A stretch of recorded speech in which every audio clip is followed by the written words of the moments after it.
Morning, Sarah. Hey, Sarah. How are you doing this morning? I know. Is it okay? Oh, not really. I had a crazy dream. What was it about? I can't remember. Did you guys hear about this? What is it? A shooting at the supermarket? Another one? This is ridiculous. Was anybody hurt this time?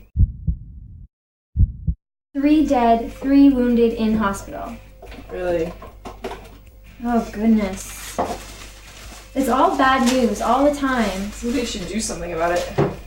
Like the government maybe, or the police, or I don't know. I guess. There's a prayer meeting at my church tonight if you're interested in going. Oh, right, I heard about that. I'm not sure if I'm gonna go. I kind of want to stay home tonight. But Okay. I'll let you know. Okay. Sarah? Well,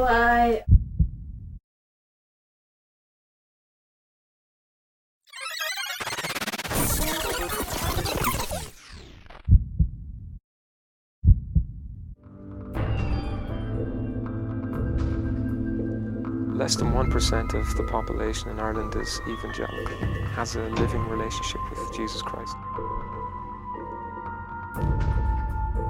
But then she said that she read in the Quran that the parents, if a child turns away from Islam to Christianity or to another religion, the parents of that child would go to hell.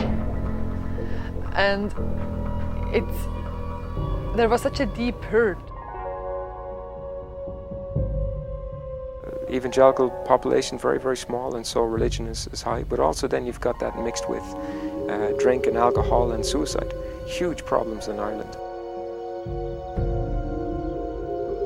A lot of, poor people, people that are not integrated into society, that are lonely, a lot of alcohol and a lot of drugs as well.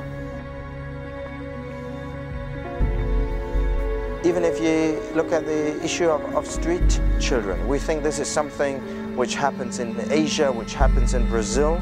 There are around 7,000 street children living just in Germany alone. We have a lot of immigrants in Switzerland, and a lot of them are kind of lost because it's a different culture they live in, they don't have their family with them, so a lot of loneliness.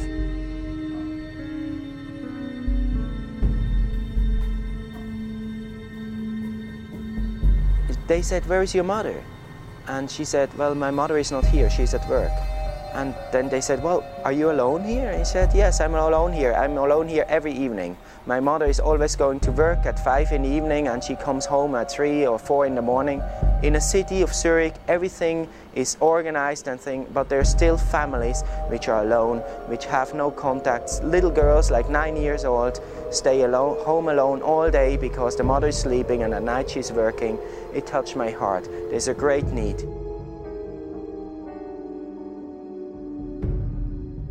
I heard of a guy that invited 300 friends to his birthday, and he had this big party with 300 friends, and later on he called somebody up, a professional helper in crisis, and he asked him, "Hey, I read about you that you had this birthday party with 300 people. Can't you call any of your friends?"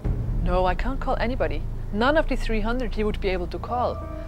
But they all come to his birthday party." But being able then to really share on a friendship basis is very difficult. And the whole issue of having friendships, real friends that you actually can share, it's a big problem. And the question to me is, how do we respond as Christians? I think it's great and nice to meet every Sunday in our church, but very often I think we don't have a clue of what's going on outside the church. Do we offer an answer? Do we show the love of God to the Europeans where they need it?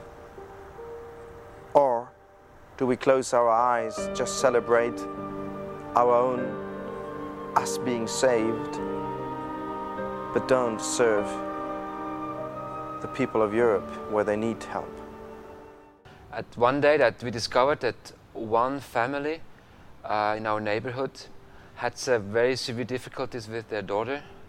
I contacted my friend in Africa and asked him if he could pray for this girl, Anushka, so that God would be able to do a miracle and restore that relationship and restore that girl, that she would come to know the Lord. But then this guy, my friend in Africa, he just called me back and he said, well, I'm ready to pray for you together with our church here, and we want to pray for Anushka, but listen, that's not all. Your responsibility is that you are following up this girl. You are responsible, you are in charge to take care for the whole family and for their sake and for their future. So I was really shocked. I thought, oh man, is this really my responsibility? But I discovered, yes, the Lord is not just looking at the souls, but at the whole restoration of people. We haven't heard of her for about 6 or 8 months.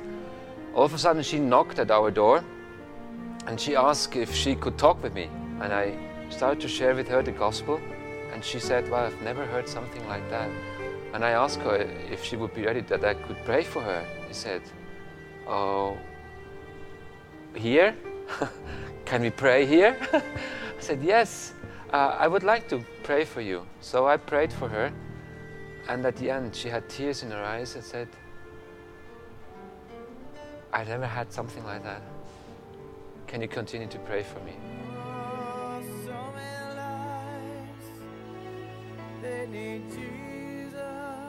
One evening we prayed for countries like India and Africa. The next morning I heard somebody asking why we never pray for his country. He was from Belgium. He told us that less than 1% of the population from his country are Christian. I was shocked. I didn't know that this is possible in a European country.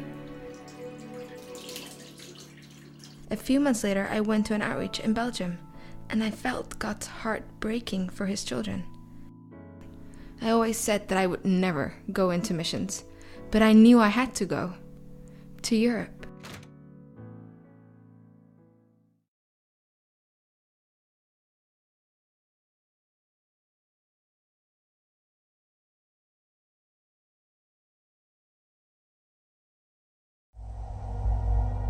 Yeah.